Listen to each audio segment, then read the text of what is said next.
Complete information about a mini sewing machine.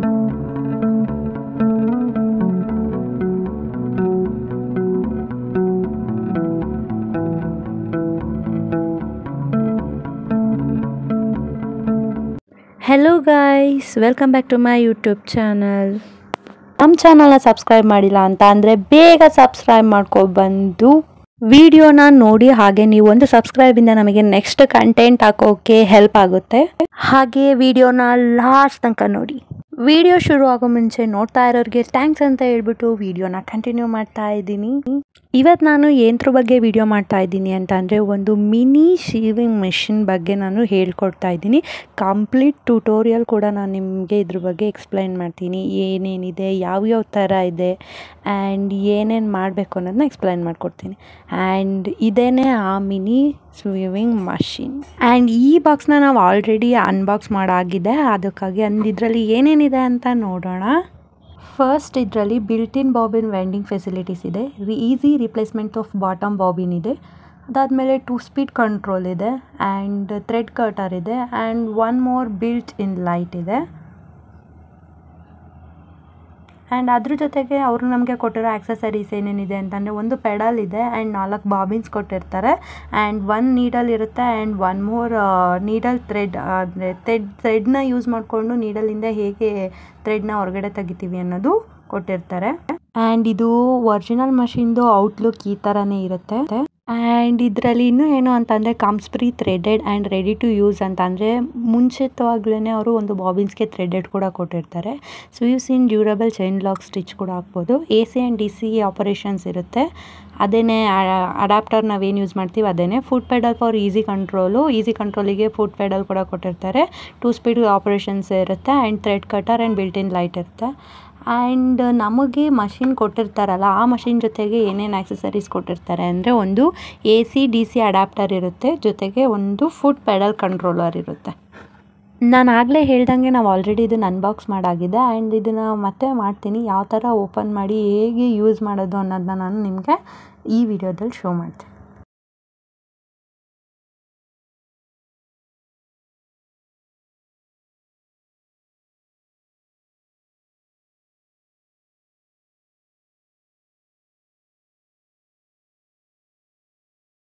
Actually ಇದು safety ಪರ್ಪಸ್ಗೋಸ್ಕರ ಬೆಂಡ್ನ use ಮಾಡಿಕೊಂಡು ಕೊಟ್ಟಿರ್ತಾರೆ. ಅಂದರೆ ನಾವು ಆರ್ಡರ್ ಮಾಡಿರ್ತೀವಲ್ಲ, ಅದರಲ್ಲಿ ಏನೂ ಆಗದೆ ಇರಲಿ ಅಂತ ಹೇಳ್ಬಿಟ್ಟು ಸೇಫ್ಟಿ ಪರ್ಪಸ್ಸಿಗೆ ಬೆಂಡ್ನ ಯೂಸ್ ಮಾಡಿಬಿಟ್ಟು ಕೊಟ್ಟಿರ್ತಾರೆ.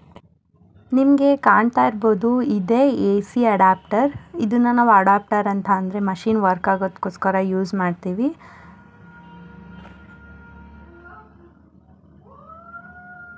ಆ್ಯಂಡ್ ಒನ್ ಮೋರ್, ಇದು ನಮಗೆ ಫುಟ್ ಪೆಡಲ್ ಕಂಟ್ರೋಲರ್ ಆಗಿರುತ್ತೆ. ಇದನ್ನು ನಾವು ಇದನ್ನು ಮಷಿನಲ್ಲಿ ಯೂಸ್ ಮಾಡ್ತೀವಿ.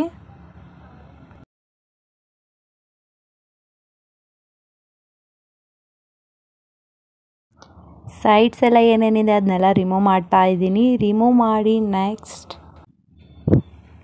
ಹೋಪ್ ನಿಮಗೆ ಇದು ಕಾಣ್ತಾ ಇದೆ ಅಂತ ಅಂದ್ಕೊಂಡಿದ್ದೀನಿ. ಇದು ಕಂಪ್ಲೀಟ್ ಮಿಷಿನ್ ಈ ಥರ ಇರುತ್ತೆ. ಇದು ಮಿನಿ ಸೀವಿಂಗ್ ಮಷಿನ್ ಆಗಿರೋದ್ರಿಂದ ಪುಟ್ಟಾಗಿ ತುಂಬ ಚೆನ್ನಾಗಿ ಕಾಣುತ್ತೆ. ಆ್ಯಂಡ್ ಇದು ಫುಲ್ ಕಂಪ್ಲೀಟ್ ಪುಟ್ಟಕ್ಕೆ ಚೆನ್ನಾಗಿದೆ ಆ್ಯಂಡ್ ಈಸಿಯಾಗಿ ಕ್ಯಾರಿ ಮಾಡ್ಬೋದು. ಫಸ್ಟ್ ಥಿಂಗ್ ಇದರಲ್ಲಿ ಯಾವ್ಯಾವ ಪಾರ್ಟ್ಸ್ನ ಯಾವ್ಯಾವ ಥರ ನೇಮಿಂಗ್ ಮಾಡಿದ್ದಾರೆ ಅಂತ ನಾನು ನಿಮಗೆ ಎಕ್ಸ್ಪ್ಲೈನ್ ಮಾಡಿಕೊಡ್ತೀನಿ, ಒಂದೊಂದು ಪಾರ್ಟ್ಸ್ನ ತೋರಿಸಿ. ಇದು ಬಂದು ಮಷಿನ್ನ ರೈಟ್ ಸೈಡಲ್ಲಿರೋ ಅಂಥದ್ದು. ಆ್ಯಂಡ್ ಇವಾಗ ನಾನು ತೋರಿಸ್ತಾ ಇದೆಯಲ್ಲ, ಆ ಪಾಯಿಂಟ್ನ ನಾವೇನಂತೀವಿ ಅಂತಂದರೆ ಬಾಬಿನ್ ವಿಂಡರ್ ಸ್ಪೂಲ್ ಅಂತ ಹೇಳ್ತೀವಿ.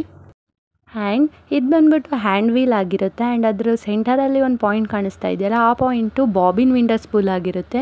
ಅದನ್ನು ಏನಕ್ಕೆ ಯೂಸ್ ಮಾಡ್ತೀವಿ ಅಂತ ನೆಕ್ಸ್ಟು ನಾನು ವಿಡಿಯೋ ಮಧ್ಯದಲ್ಲಿ ಹೇಳ್ಕೊಡ್ತೀನಿ. ಆ್ಯಂಡ್ ಆ ಬಾಬಿನ್ ವಿಂಡರ್ ಸ್ಪೂಲ್ನ ಹೇಗೆ ಓಪನ್ ಮಾಡೋದು ಅಂತ ಹೇಳ್ಕೊಡ್ತೀನಿ. ಅಲ್ಲಿ ಹ್ಯಾರೋ ಮಾರ್ಕ್ಸ್ ಇದೆಯಲ್ಲ, ಆ ಥರ ಮಾಡಿದ್ರೆ ಅದು ಫಸ್ಟು ಓಪನ್ ಆಗುತ್ತೆ ಆ್ಯಂಡ್ ಅದನ್ನು ಬ್ಯಾಕ್ವರ್ಡ್ಸಾಗಿ ಮಾಡಿದ್ರೆ ನೀವು ಅದು ಕ್ಲೋಸ್ ಆಗುತ್ತೆ. ಈ ಹ್ಯಾರೋ ಮಾರ್ಕ್ಸ್ನ ಫಾಲೋ ಮಾಡಿ ನಿಮಗೆ ಗೊತ್ತಾಗಲಿಲ್ಲ ಅಂತ ಅಂದರೆ. ಆ್ಯಂಡ್ ನೆಕ್ಸ್ಟ್ ಬಂದುಬಿಟ್ಟು ಹ್ಯಾಂಡ್ ವೀಲ್ನ ಏನಕ್ಕೆ ಯೂಸ್ ಮಾಡ್ತೀವಿ ಅಂತ ಅಂದರೆ, ಅದನ್ನು ಆ ಥರ ಟರ್ನ್ ಮಾಡಿದ್ರೆ ನೀವು ನಾಕ್ ಹಾಕೋ ಟೈಮಲ್ಲಿ ಅದು ಹೆಲ್ಪ್ ಆಗುತ್ತೆ. ಹಾಗೆ ಅದನ್ನು ನೀವು ನೀಟಾಗಿ ನೋಡ್ಕೋಬೋದು, ಯಾವ ಥರ ಅಂದರೆ ಥ್ರೆಡ್ಡು ನಾಕ್ ಆಗ್ತಾ ಇದೆಯಾ ಇಲ್ವಾ ಅಂತ ಹೇಳ್ಬಿಟ್ಟು ಅದನ್ನು ಚೆಕ್ ಮಾಡ್ಬೋದು. ಅದಕ್ಕೆ ಈ ಹ್ಯಾಂಡ್ ವೀಲ್ನ ಯೂಸ್ ಮಾಡ್ತೀವಿ. ಆ್ಯಂಡ್ ಇದು ಬಂದುಬಿಟ್ಟು ಬಾಬಿನ್ ಹೋಲ್ಡರ್ ಆಗಿರುತ್ತೆ. ಆ್ಯಂಡ್ ಅದ್ರ ಜೊತೆಗೆ ಅಲ್ಲೇ ಬಾಬಿನ್ ಸ್ಪಿಂಡಲ್ ಕೂಡ ಕಾಣ್ತಾ ಇರುತ್ತೆ. ಆ್ಯಂಡ್ ನೆಕ್ಸ್ಟ್ ಇದರಲ್ಲಿ ಅದು ಥ್ರೆಡ್ಸ್ನ ಹಾಕೋದು, ಅದು ಫುಲ್ ಸ್ಟೆಪ್ಸ್ನ ನೆಕ್ಸ್ಟ್ ಹೇಳ್ಕೊಡ್ತೀನಿ. ಅದಕ್ಕಿಂತ ಮುಂಚೆ ಇದನ್ನು ಏನೇನೋ ಅಂತ ಹೇಳ್ತೀನಿ. ಆ್ಯಂಡ್ ಇದು ಟೇಕಪ್ ಲೆವರ್ ಆಗಿರುತ್ತೆ. ಆ್ಯಂಡ್ ಒನ್ ಮೋರ್ ಇದೇನಾಗಿರುತ್ತೆ ಅಂತಂದರೆ ಥ್ರೆಡ್ ಸ್ಪಿಂಡಲ್ ಆಗಿರುತ್ತೆ. ಅದನ್ನು ನಾವು ವಿತೌಟ್ ಬಾಬಿನ್ಸ್ನ ಯೂಸ್ ಮಾಡ್ಕೊಳ್ದೆ ಬರೀ ಫುಲ್ ಥ್ರೆಡ್ ಇದ್ದರೆ ಆ ಥ್ರೆಡ್ನ ಇದ್ರೊಳಗೆ ಹಾಕ್ಕೊಂಡು ಯೂಸ್ ಮಾಡ್ಕೋಬೋದು. ಬೇಕು ಅಂದಾಗ ಓಪನ್ ಮಾಡ್ಕೊಳ್ಳಿ, ಅದರ್ವೈಸ್ ಬಾಬಿನ್ಸ್ ಯೂಸ್ ಮಾಡೋದಾದರೆ ಅದನ್ನು ಕ್ಲೋಸ್ ಮಾಡ್ಕೊಳ್ಳಿ. ಈ ಥರ ಥ್ರೆಡ್ನ ಹಾಕ್ಕೊಂಡು ಯೂಸ್ ಮಾಡೋರು ಅದನ್ನು ಓಪನ್ ಮಾಡಿಕೊಂಡು ಯೂಸ್ ಮಾಡಬೇಕು.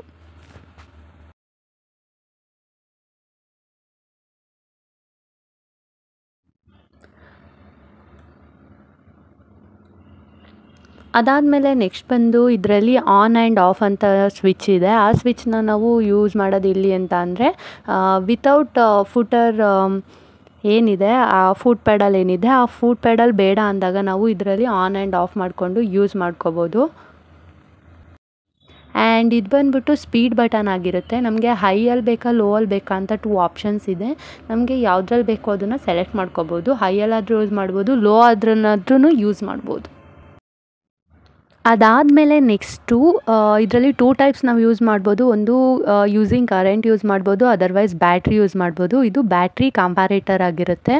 ಆ್ಯಂಡ್ ಇದರಲ್ಲಿ 4 ಬ್ಯಾಟ್ರೀಸ್ನ ಯೂಸ್ ಮಾಡಿಕೊಂಡು ನಾವು ಮಷೀನ್ನ ರನ್ ಕೂಡ ಮಾಡ್ಬೋದು. ನಾನು ಆವಾಗಲೇ ನಿಮಗೆ ಹೇಳಿದೆ, ಅಲ್ಲಿ ಮೇಲಿದೆಯಲ್ಲ ಆನ್ ಆ್ಯಂಡ್ ಆಫ್ ಸ್ವಿಚ್ಚು, ಅದನ್ನ ಯೂಸ್ ಮಾಡ್ಕೊಂಡು ಮಾಡ್ಬೋದು. ಆ್ಯಂಡ್ ಬಟ್ ಅದು ಕರೆಂಟಲ್ಲಿ ಯೂಸ್ ಮಾಡ್ಬೋದು ಆರ್ ಬ್ಯಾಟ್ರೀಸ್ನಲ್ಲಿ ಯೂಸ್ ಮಾಡ್ಬೋದು.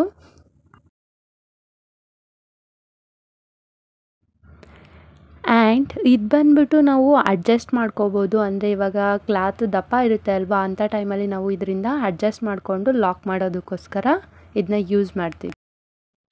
ಆ್ಯಂಡ್ ಅದಾದಮೇಲೆ ಈಗೊಂದು ಬಾಬಿನ್ ಕಂಪ್ಯಾರೇಟರ್ ಕೂಡ ಇದೆ ಇಲ್ಲಿ. ಅದರಲ್ಲಿ ನಾವು ಬಾಬಿನ್ಗೆ ಥ್ರೆಡ್ನ ಹಾಕಿ ಇದರೊಳಗೆ ಹಾಕ್ತೀವಿ. ಅದನ್ನ ನಾನು ನೆಕ್ಸ್ಟ್ ತೋರಿಸ್ಕೊಡ್ತೀನಿ, ಅದನ್ನ ಹೇಗೆಲ್ಲ ಹಾಕ್ತೀವಿ ಅಂತ ಹೇಳ್ಬಿಟ್ಟು. ಅಲ್ಲಿಂದ ಒಂದು ದಾರ ಕೂಡ ಹೊರಗಡೆ ಬರಬೇಕು. ಅಂದರೆ ಅದು ಒಂದು ಪ್ರೊಸೀಜರ್ ಇದೆ, ಅದೇ ಥರ ಹಾಕಿದ್ರೆ ಮಾತ್ರ ಅದು ರೋಲ್ ಆಗುತ್ತೆ, ಇಲ್ಲ ಒಳಗೆ ಸ್ಟಕ್ ಆಗುತ್ತೆ. ಆ್ಯಂಡ್ ಇದನ್ನ ಯೂಸ್ ಮಾಡೋಕ್ಕೆ ಓಪನ್ ಮಾಡಾದಮೇಲೆ ಅದನ್ನ ಕ್ಲೋಸ್ ಮಾಡ್ಕೊಳ್ಳಿ, ಅದರ್ವೈಸ್ ಅದು ಧೂಳು ಹೋಗ್ಬಿಟ್ಟು ಹಾಳಾಗೋ ಚಾನ್ಸಸ್ ತುಂಬ ಇರುತ್ತೆ.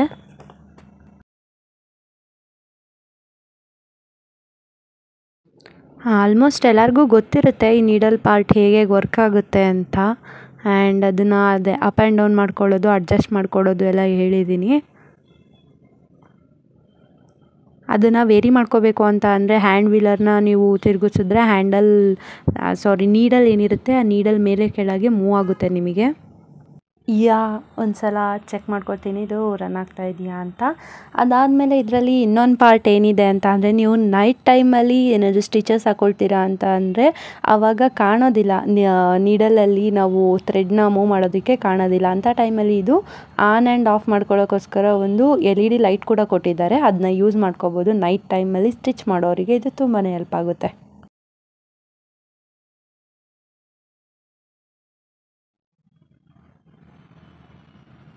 ಆ್ಯಂಡ್ ಎಲ್ಲನೂ ಕೂಡ ಎಕ್ಸ್ಪ್ಲೈನ್ ಮಾಡಿದ್ದೀನಿ. ಆ್ಯಂಡ್ ಇನ್ನೊಂದು ಉಳಿದಿದೆ, ಆ್ಯಂಡ್ ಅದು ಬಂದು ಟೆನ್ಷನ್ ಸ್ಕ್ರೀವ್ ಅಂತ ಹೇಳ್ತೀವಿ.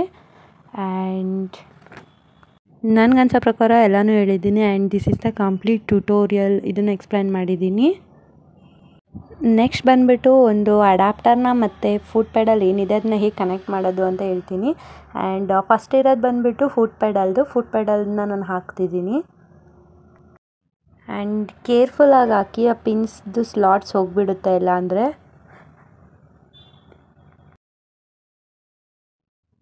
ಆ್ಯಂಡ್ ಅದ್ರ ಕೆಳಗಡೆ ಇರೋದು ಅಡ್ಯಾಪ್ಟರ್ ಸ್ವಿಚ್ಚು, ಅದನ್ನ ಹಾಕ್ತಿದ್ದೀನಿ.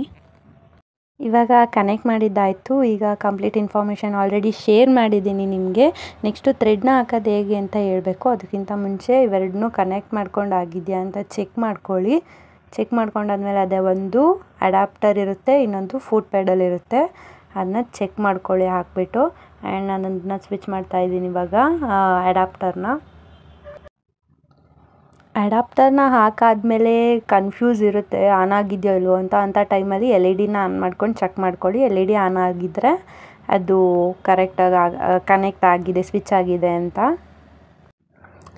ಆ್ಯಂಡ್ LED ಕೂಡ ಹೇಗೆ ಆನ್ ಮಾಡೋದು ಅಂತ ಹೇಳಿದ್ದೀನಿ. ಆ ಬಟನ್ನ ಒಂದು ಸಲ ಪ್ರೆಸ್ ಮಾಡಿ ಅದು ಆನ್ ಆಗುತ್ತೆ, ಆ್ಯಂಡ್ ಅನದರ್ ಟೈಮ್ ಪ್ರೆಸ್ ಮಾಡಿದ್ರೆ ಅದು ಆಫ್ ಆಗುತ್ತೆ. ಆ್ಯಕ್ಚುಲಿ ನಾವು ಮಷಿನ್ ತೊಗೊಂಡಾಗ ಅವರೇ ಒಂದು ಬಾಬಿನಿಗೆ ಥ್ರೆಡ್ನ ಹಾಕಿ ಕೊಟ್ಟಿರ್ತಾರೆ. ನಾನು ಸದ್ಯ ಅದೇ ಥ್ರೆಡ್ನ ಯೂಸ್ ಮಾಡ್ತಿದ್ದೀನಿ. ಆ್ಯಂಡ್ ಆ ಬಾಬಿನ್ ಹೋಲ್ಡರ್ ಏನಿದೆ ಅಲ್ಲಿಗೆ ಹಾಕ್ಕೊಳ್ತಾ ಇದ್ದೀನಿ. ನನ್ನ ಹತ್ರ ಥ್ರೆಡ್ ಇಲ್ಲ, ನಾನು ಬಾಬಿನಿಗೆ ಆಲ್ರೆಡಿ ಸುತ್ತಿರೋದ್ರಿಂದ ನಾನು ಬಾಬಿನ್ ಹೋಲ್ಡರಿಗೆ ಡೈರೆಕ್ಟಾಗಿ ಹಾಕೋತಾ ಇದ್ದೀನಿ. ಆ್ಯಂಡ್ ಅದಕ್ಕೆ ಹೇಗೆ ಹಾಕೋದು ಅಂತ ಅಂದರೆ, ಬಾಬಿನ್ ಹೋಲ್ಡರ್ನ ನಾನು ತೋರಿಸಿದ್ನಲ್ಲ, ಈ ಬಾಬಿನ್ ಹೋಲ್ಡರ್ ಏನಿದೆ ಆ ಬಾಬಿನ್ ಹೋಲ್ಡರ್ನ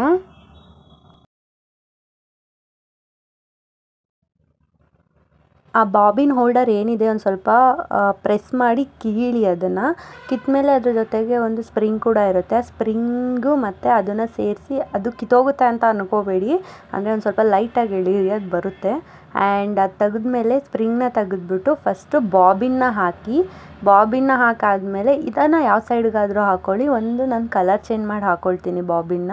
ನಿಮ್ಗೆ ಯಾವ್ದು ಕಲರ್ ಬೇಕೋ ಆ ಕಲರ್ನ ಇಲ್ಲಿ ಹಾಕ್ಕೊಳ್ಳಿ. ಹಾಕ್ಕೊಂಡಾದ್ಮೇಲೆ ಆ ದಾರ ಯಾವ ಸೈಡ್ಗಾದರೂ ಬರ್ಬೋದು ಅದ್ರ ಥ್ರೆಡ್ಡು, ಹಾಕ್ಕೊಳ್ಳಿ. ಅದಾದಮೇಲೆ ಅದ್ರ ಜೊತೆಗೆ ಸ್ಪ್ರಿಂಗ್ನ ಆ್ಯಡ್ ಮಾಡಿ ವಾಪಸ್ ಹೇಗೆ ಕಿತ್ತೀರಿ ಅದೇ ಥರ ಇದಕ್ಕೆ ಮತ್ತೆ ಹಾಕ್ಬಿಟ್ಟು ಪ್ರೆಸ್ ಮಾಡಿ, ಲೈಟಾಗಿ ಪ್ರೆಸ್ ಮಾಡಿ, ಅದು ಒಳಗಡೆ ಹೋಗುತ್ತೆ. ಬಾಬಿನಿಂದ ಒಂದು ಸ್ವಲ್ಪ ದಾರನ ಹೊರಗಡೆ ತಗೊಂಡಾದ್ಮೇಲೆ ಸೀಸರಿಂದ ತುದಿನ ಕಟ್ ಮಾಡಿ. ಯಾಕೆ ಅಂತಂದರೆ ನೆಕ್ಸ್ಟು ಹೋಲ್ಸಿಗೆ ಹಾಕಬೇಕಾದ್ರೆ ಅದು ಹೋಗಲ್ಲ ಒಂದು ಸ್ವಲ್ಪ, ಅದಕ್ಕೋಸ್ಕರ ಕಟ್ ಮಾಡಿ ಒಂದು ಸ್ವಲ್ಪ ದಾರನ ಎಳ್ಕೊಳ್ಳೋ ಈಚೆಗೆ ಬಾಬಿನಿಂದ. ತಗೊಂಡು ರೆಡಿಯಾಗಿರೋ ದಾರನ ಫಸ್ಟ್ ಹೋಲ್ ಏನು ಕಾಣ್ತಾ ಇದೆ ಆ ಫಸ್ಟ್ ಹೋಲಿಂದ ಹೊರಗಡೆ ತಗೊಬನ್ನಿ.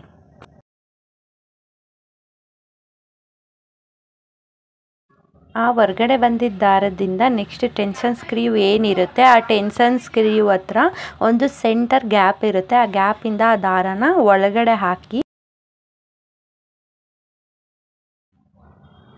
ಮತ್ತೆ ಆ ಕಂಟಿನ್ಯೂ ಆಗಿರುತ್ತಲ್ಲ ಆ ದಾರದಿಂದ ಈ ನೆಕ್ಸ್ಟ್ ಹೋಲಿಂದ ಅದನ್ನು ಆ ಥ್ರೆಡ್ನ ಪಾಸ್ ಮಾಡಿ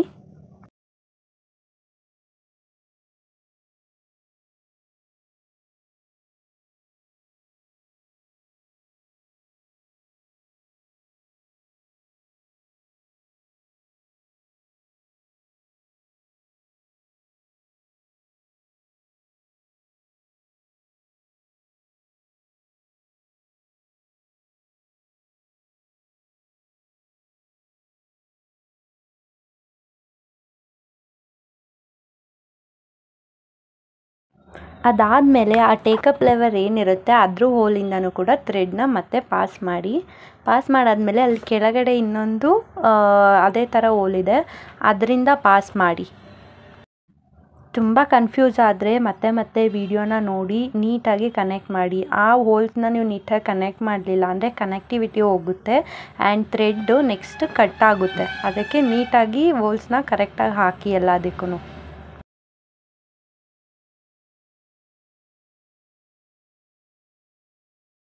ಈ ಹೋಲಿಂದ ಬಂದಿರೋಂಥ ಥ್ರೆಡ್ನ ತೊಗೊಂಡ್ರೆ ಇನ್ನು ನೆಕ್ಸ್ಟು 2 ಹೋಲ್ಸಿಗೆ ಪಾಸ್ ಮಾಡಬೇಕಾಗಿರುತ್ತೆ ಅಷ್ಟೇ.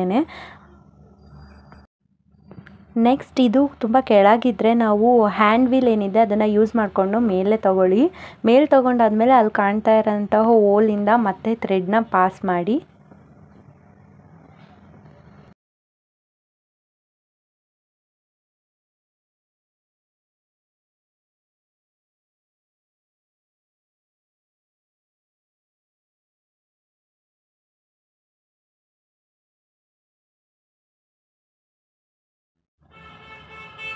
ಆ ಸ್ಟೆಪ್ ಆದಮೇಲೆ ನೆಕ್ಸ್ಟು ಸ್ವಲ್ಪ ನೀಡಲ್ನ ಮೇಲೆ ತೊಗೋಬೇಕು. ಹ್ಯಾಂಡ್ ವೀಲ್ನ ಯೂಸ್ ಮಾಡಿಕೊಂಡು ನೀಡಲ್ನ ಮೇಲೆ ತೊಗೊಳ್ಳಿ. ನೀಡಲಲ್ಲಿ ಏನು ಹೋಲ್ ಇರುತ್ತೆ ಅದರಿಂದ ಒಂದು ಥ್ರೆಡ್ನ ಮತ್ತೆ ಪಾಸ್ ಮಾಡಿ. ಆ ಥ್ರೆಡ್ನ ನೀಟಾಗಿ ಯಾವ ಥರ ಅಂತ ಅಂದರೆ ನಿಮ್ಮ ಲೆಫ್ಟು ರೈಟ್ ಬರಬೇಕು ಆ ಥರ ಥ್ರೆಡ್ನ ಹೊರಗಡೆ ತೆಗೀರಿ. ನೀವು ಅದು ಅಕಸ್ಮಾತ್ ರೈಟಿಂದ ಲೆಫ್ಟಿಗೆ ತೆಗೆದ್ರೆ ಅಲ್ಲೂ ಕೂಡ ದಾರ ಕಟ್ಟಾಗಿ ಹೋಗುತ್ತೆ ಹೊಲಿಬೇಕಾದ್ರೆ. ಅದಕ್ಕೆ ಏನಿದೆ ಲೆಫ್ಟಿಂದ ರೈಟಿಗೆ ದಾರನ ಹಾಕಿ. ಕೆಲವ್ರಿಗೆ ಇಲ್ಲಿ ಹಾಕಬೇಕಾದ್ರೆ ತುಂಬ ಕಷ್ಟ ಆಗುತ್ತೆ, ಅದಕ್ಕೋಸ್ಕರ ನೀಡಲ್ ಥ್ರೆಡರ್ ಕೊಟ್ಟಿದ್ದಾರೆ. ಆ ನೀಡಲ್ ಥ್ರೆಡರ್ ಯೂಸ್ ಮಾಡಿಕೊಂಡು ಕೂಡ ದಾರನ ಎಳ್ಕೊಬೋದು ಇಲ್ಲಿ. ಅದನ್ನ ನೆಕ್ಸ್ಟ್ ಹೇಳ್ಕೊಡ್ತೀನಿ. ಬಂದಿದ್ದಂಥ ಥ್ರೆಡ್ನ ಸ್ವಲ್ಪ ಜಾಸ್ತಿನೇ ಹೊರಗಡೆ ತೊಗೊಳ್ಳಿ, ಅದು ನೆಕ್ಸ್ಟ್ ಬೇಕಾಗುತ್ತೆ. ಆ್ಯಂಡ್ ಇದು ಕಂಪ್ಲೀಟಾಗಿ ಕನೆಕ್ಟ್ ಆಗಿರೋದು ಫಸ್ಟ್ ಸ್ಟೆಪ್ಪು.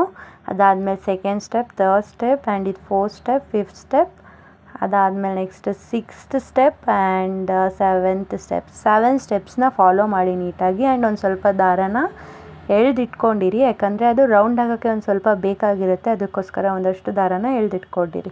ನಾನು ಆಲ್ರೆಡಿ ದಾರನ ಸುತ್ಕೊಂಡು ಮಡ್ಕೊಂಡಿದ್ದೀನಿ ಒಂದು ಬಾಬಿನ್ಗೆ. ಆ ಬಾಬಿನ್ನ ಈ ಕಂಪ್ಯಾರಿಟರ್ ಏನಿದೆ ಅದು ಗ್ಲಾಸ್ನ ಓಪನ್ ಮಾಡಿ ಬಾಬಿಂದು ಆ ದಾರನ ರೈಟ್ ಸೈಡ್ ಬರೋ ಥರ ಬಾಬಿನ್ ಒಳಗೆ ಹಾಕಬೇಕು. ಇಲ್ಲ ಅಂತ ಅಂದರೆ ಅದು ರೋಲ್ ಆಗೋದಿಲ್ಲ ಅದರೊಳಗೆ. ಈಗ ನಿಮಗೆ ಕಾಣ್ತಾ ಇದೆಯಲ್ಲ, ಈ ದಾರ ಏನಿದೆ ಅದನ್ನು ಸ್ವಲ್ಪ ದಾರ ತೊಗೊಳ್ಳಿ. ಆ ದಾರ ತಿರುಗಿಸ್ತಾ ಇದ್ದರೆ ರೋಲ್ ಆಗಬೇಕು.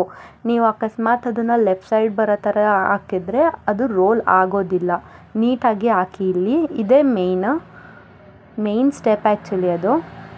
ಆ್ಯಂಡ್ ಬಾಬಿನ್ಗೆ ಹಾಕಾದ್ಮೇಲೆ ಸೂಜಿಯಿಂದ ಬಂದಿರೋ ದಾರ ಏನಿದೆ, ನಾನು ಈ ಗ್ರೀನ್ ಕಲರ್ ಯೂಸ್ ಮಾಡಿದ್ದೀನಿ. ಆ ಗ್ರೀನ್ ಕಲರ್ ಥ್ರೆಡ್ ಏನಿದೆ ಅದನ್ನ ಒಂದು ಕೈಯಲ್ಲಿ ಹೋಲ್ಡ್ ಮಾಡ್ಕೊಳ್ಳಿ, ಆಯಿತಾ. ಒಂದು ಕೈಯಲ್ಲಿ ಹೋಲ್ಡ್ ಮಾಡಾದಮೇಲೆ ಅದನ್ನು ಲೆಫ್ಟ್ ಹ್ಯಾಂಡಲ್ಲೇ ಹೋಲ್ಡ್ ಮಾಡಿ. ಆ್ಯಂಡ್ ರೈಟ್ ಹ್ಯಾಂಡಲ್ಲಿ ಏನು ಮಾಡಿ ಅಂತ ಅಂದರೆ ಹ್ಯಾಂಡ್ ವೀಲ್ನ ನಿಮ್ಮ ಕಡೆಗೆ ಟರ್ನ್ ಮಾಡ್ಕೊಳ್ಳಿ. ನಿಮ್ಮ ಕಡೆಗೆ 1-2 ಸಲ ಟರ್ನ್ ಮಾಡಿ. ಆವಾಗ ಏನಾಗುತ್ತೆ ಅಂತ ಅಂದರೆ ಬಾಬಿನ್ದು ಕಂಪ್ಯಾರಿಟರ್ ಏನಿರುತ್ತೆ ಆ ಬಾಬಿನ್ ಕಂಪ್ಯಾರಿಟರಲ್ಲಿ ದಾರ ಮೂವ್ ಆಗೋದನ್ನ ತೋರಿಸ್ತೀನಿ. ನೀವು ಆ ಹ್ಯಾಂಡ್ ವೀಲ್ನ ಮಾಡ್ತಾನೆ ಇರಬೇಕು. ಈ ಪ್ರೋಸೆಸ್ ಏನಕ್ಕೆ ಅಂತ ಅಂದರೆ ನಮಗೆ ನಾಕ್ ಆಗಬೇಕು ಅಲ್ವಾ, ಬಿಚ್ಕೊಳ್ದೇ ಇರೋ ಥರ ದಾರ, ಅದಕ್ಕೋಸ್ಕರ ಈ ಪ್ರೋಸೆಸ್. ಏನು ಅಂತಂದರೆ ಇವಾಗ ನಾವು ಒಂದು ಗ್ರೀನ್ ದಾರ ಏನು ಹೋಗ್ತಾ ಇದೆ ಅದು ಒಂದು ರೌಂಡ್ ಬರುತ್ತೆ. ಒಂದು ರೌಂಡ್ ಬಂದುಬಿಟ್ಟು ವೈಟ್ ಕಲರ್ ದಾರ ನೋಡಿ ಅಲ್ಲಿ ಬರ್ತಾ ಇದೆ ಗ್ರೀನ್ ಕಲರ್. ಆ ಗ್ರೀನ್ ಕಲರ್ ಥ್ರೆಡ್ ಏನು ಮಾಡುತ್ತೆ, ವೈಟ್ ಕಲರ್ ಥ್ರೆಡ್ ಜೊತೆಗೆ ನಾಕ್ ಆಗುತ್ತೆ ಹೋಗಿ. ಅದಾದಮೇಲೆ ನೆಕ್ಸ್ಟು ನಮಗೆ ಇನ್ನೊಂದು ನಾಕ್ ಬೇಕು ಅಂತಂದರೆ ಸೇಮ್ ಪ್ರೊಸೀಜರ್. ಹ್ಯಾಂಡ್ ವೀಲ್ನ ನಿಮ್ಮ ಕಡೆ ಟರ್ನ್ ಮಾಡಿ ಮತ್ತೆ ಇದು ಇನ್ನೊಂದು ದಾರ ಒಂದು ರೌಂಡ್ ಬಂದ್ಬಿಟ್ಟು ಏನಾಗುತ್ತೆ ನೀಟಾಗಿ ನಾಕ್ ಆಗುತ್ತೆ. ಆ ನಾಕ್ ಆಗಿರೋದನ್ನ ನಾನು ಅಂದರೆ ನಿಮಗೆ ತೋರ್ಸೋಕ್ಕೋಸ್ಕರ ಅದನ್ನು ಔಟ್ಸೈಡ್ ಹೇಳಕ್ಕೆ ತೋರಿಸ್ತೀನಿ. ಆ ಗ್ರೀನ್ ಕಲರ್ ದಾರ ಏನಿದೆ ಆ ಥ್ರೆಡ್ನ ನೀವು ಹೊರಗಡೆ ತೆಗೆದ್ರೆ ಆ ನಾಕ್ ಆಗಿರೋದು ಕಂಪ್ಲೀಟಾಗಿ ಈಚೆ ಬರುತ್ತೆ. ಆ್ಯಂಡ್ ಆ ವೈಟ್ ಏನಿರುತ್ತೆ ನಾವು ಆಲ್ರೆಡಿ ಔಟ್ಸೈಡ್ ಬಿಟ್ಟಿರ್ತೀವಲ್ಲ ಅದನ್ನು ಕೂಡ ಇದ್ರ ಜೊತೆಗೆ ಈಚೆ ತಗೊಳ್ಳಿ, ಹೆಲ್ಪ್ ಆಗುತ್ತೆ. ನೀಟಾಗಿ ಗೊತ್ತಾಗುತ್ತೆ ನಿಮ್ಗೆ ಯಾವ್ಯಾವ ಥರ ಆಗ್ತಾಯಿದೆ ಅಂತ.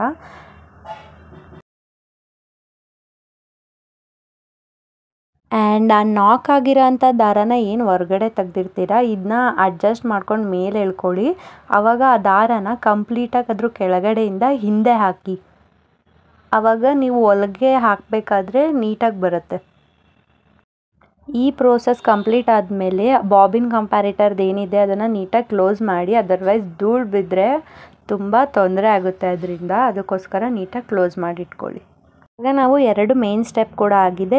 ದಾರ ಗ್ರೀನ್ ಕಲರ್ದು ಆಗಿದೆ ಆ್ಯಂಡ್ ಬಾಬಿನ್ದು ಕೂಡ ಆಗಿದೆ. ಅದಾದಮೇಲೆ ನೆಕ್ಸ್ಟು ಪೆಡಲ್ನ ನೀವು ಕೆಳಗಡೆ ಇಟ್ಕೊಂಡ್ರೆ ಬೆಟರ್ ಆಗಿರುತ್ತೆ. ಒಂದು ಟೇಬಲ್ ಮೇಲೆ ಮಷಿನ್ನ ಯೂಸ್ ಮಾಡ್ಕೊಳ್ಳಿ.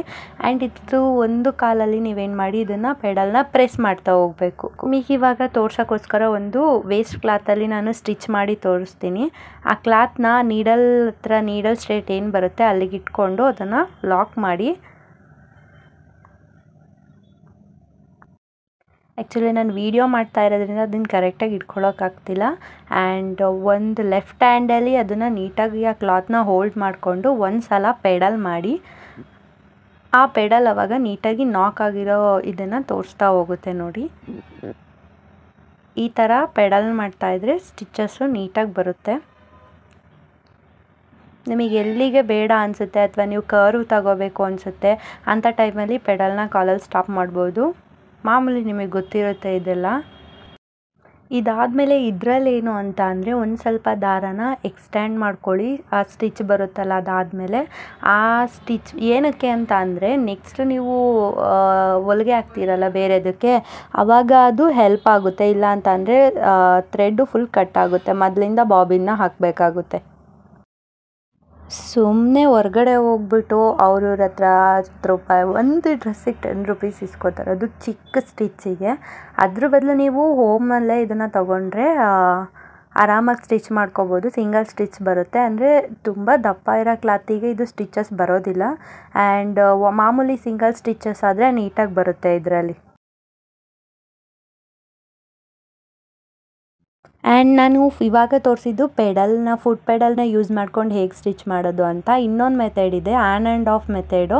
ಇದರಲ್ಲಿ ಹೇಗೆ ಯೂಸ್ ಮಾಡೋದು ಅಂದರೆ ಮಾಮೂಲಿ ಕ್ಲಾತ್ನ ಹಾಕಿ ಅದಾದಮೇಲೆ ನೆಕ್ಸ್ಟು ಇಲ್ಲಿ ಆನ್ ಆ್ಯಂಡ್ ಆಫ್ ಅಂತ ಬಟನ್ ಇದೆ ಅಲ್ವಾ, ಆ ಬಟನ್ನ ಯೂಸ್ ಮಾಡಬೇಕು. ಅದಕ್ಕಿಂತ ಮುಂಚೆ ನಾನು ಫುಟ್ ಪೆಡಲ್ ಏನಿದೆ ಅದನ್ನು ತೆಗಿತಾ ಇದ್ದೀನಿ. ತೆಗ್ದಾದ್ಮೇಲೆ ಆ್ಯಂಡ್ ಇದು ಆನ್ ಆ್ಯಂಡ್ ಆಫ್ ಬಟನ್ ಏನಿದೆ ಅದರಲ್ಲಿ ಈಗ ಮಾಡೋದು. ಮಾಮೂಲಿ ಸೆಟ್ ಮಾಡಿ ಕ್ಲಾತ್ ಆದಮೇಲೆ ಇದನ್ನು ಒಂದು ಸಲ ಆನ್ ಮಾಡಿದ್ರೆ ಮಾಮೂಲಿ ನೀವು ಪೆಟಲಲ್ಲಿ ಮಾಡಿದಾಗ ಹೇಗೆ ಬರುತ್ತೆ ಅದೇ ಥರ ಸ್ಟಿಚ್ ಆಗುತ್ತೆ. ಅದನ್ನ ಆನ್ ಮಾಡಿದ್ರೆ ನೀಟಾಗಿ ಸ್ಟಿಚ್ ಆಗುತ್ತೆ. ನಿಮ್ಗೆ ಎಲ್ಲಿಗೆ ಬೇಡ ಅನಿಸುತ್ತೆ ಅಲ್ಲಿಗೆ ಆಫ್ ಮಾಡಿಕೊಂಡ್ರೆ ನಿಲ್ಲುತ್ತೆ. ಮತ್ತೆ ಆನ್ ಮಾಡಿ ಮತ್ತೆ ಆಫ್ ಮಾಡಿ ಆ ಥರ ಮಾಡೋದು. ಬಟ್ ಇದಕ್ಕಿಂತ ಪೆಡಲೇ ತುಂಬ ಈಸಿಯಾಗಿರುತ್ತೆ. ನಾನು ಆಗಲೇ ಹೇಳ್ದಂಗೆ ನೀವು ಎಷ್ಟೇ ಸ್ಟಿಚ್ ಮಾಡಿದಾದ್ಮೇಲೆ ಲಾಸ್ಟ್ ಪಾಯಿಂಟ್ ಏನಿರುತ್ತೆ ಅಲ್ಲಿಂದ ದಾರನ ಸ್ವಲ್ಪ ಜಾಸ್ತಿ ಉಳಿಸ್ಕೊಳ್ಳಿ. ಇಲ್ಲ ಅಂತ ಅಂದರೆ ಸ್ಟಿಚ್ ಏನಾಗುತ್ತೆ ಕಟ್ ಆಗ್ತಾ ಹೋಗುತ್ತೆ. ಅದಕ್ಕೋಸ್ಕರ ಇದನ್ನು ಕಟ್ ಮಾಡ್ಕೊಳ್ಳಿ.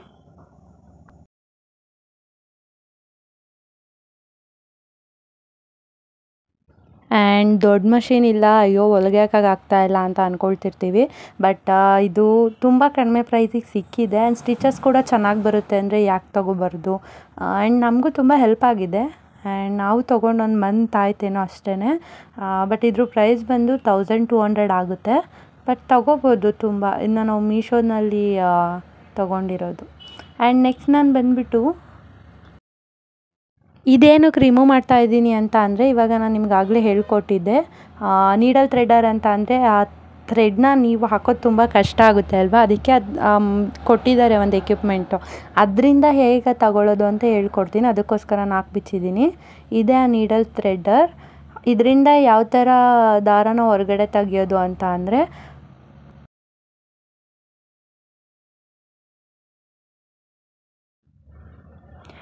ಒಂದು ಸ್ವಲ್ಪ ನೀಡಲ್ನ ಮೇಲೆ ತೊಗೊಳ್ಳಿ.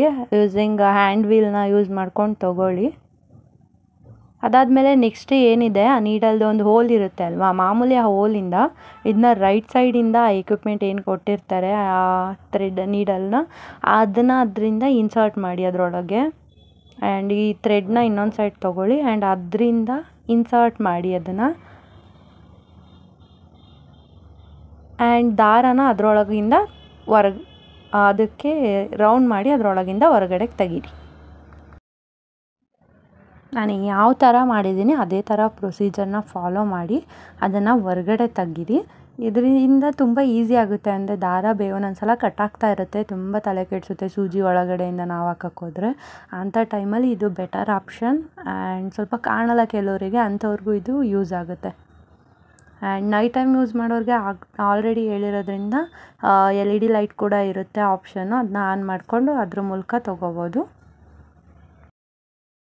ಅದಾದಮೇಲೆ ನೆಕ್ಸ್ಟು ದಾರನ ಬಾಬಿನ್ಸಿಗೆ ಸುತ್ತೋಕ್ಕಾಗೋದಿಲ್ಲ. ಅದರಿಂದ ಒಂದು ಖಾಲಿ ಬಾಬಿನಿಗೆ ಒಂದು ಸ್ವಲ್ಪ ದಾರ ಇರೋದನ್ನ ಹೇಗೆ ಸುತ್ತೋದು ಅಂತ ಹೇಳ್ಕೊಡ್ತೀವಿ.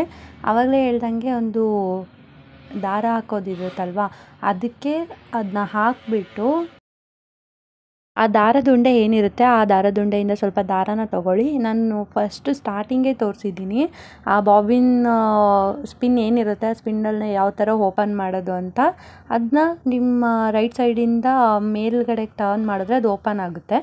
ಆ ಖಾಲಿ ಬಾಬಿನ ಏನು ತೊಗೊಂಡು ಒಂದು ರೌಂಡ್ ಅದನ್ನು ತಿರುಗಿಸಿ.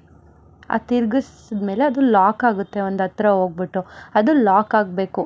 ನೀವು ಹಿಂದ್ಗಡೆಗೆ ಎಳೆದು ನೋಡಿ ಅದು ಬಿಚ್ಕೊ ಬರೋದಿಲ್ಲ. ಅಲ್ಲಿವರೆಗೂ ಏನು ಮಾಡಿ ಅದನ್ನು ರೌಂಡಿಗೆ ಈ ಥರ ತಿರುಗಿಸ್ತಾ ಇರಿ. ಅದಾದಮೇಲೆ ದಾರದುಂಡೆಯಿಂದ ದಾರ ತೆಗೆದಿರ್ತೀರ ಅಲ್ವಾ, ಅದನ್ನು ಒಂದು ಕೈಲಿ ಹೋಲ್ಡ್ ಮಾಡಿಕೊಂಡು ಅದಕ್ಕೆ ಸುತ್ತಬಿಟ್ಟು ಏನು ಮಾಡಿ ಅಂತ ಅಂದರೆ ಪೆಡಲ್ನ ಯೂಸ್ ಮಾಡಿ ಇದು ಮಾಡಬೇಕಾದ್ರೆ ಆ ಪೆಡಲ್ನ ಯೂಸ್ ಮಾಡಿಕೊಂಡು ಆ ದಾರನ ಸುತ್ತಿ ಬಿಗಿಯಾಗಿ ದಾರದುಂಡೆಯಿಂದ ಬಂದಿರುತ್ತಲ್ಲ ಆ ದಾರನ ಬಿಗಿಯಾಗಿ ಹಿಡಿದುಕೊಂಡು ಸುತ್ತಿ.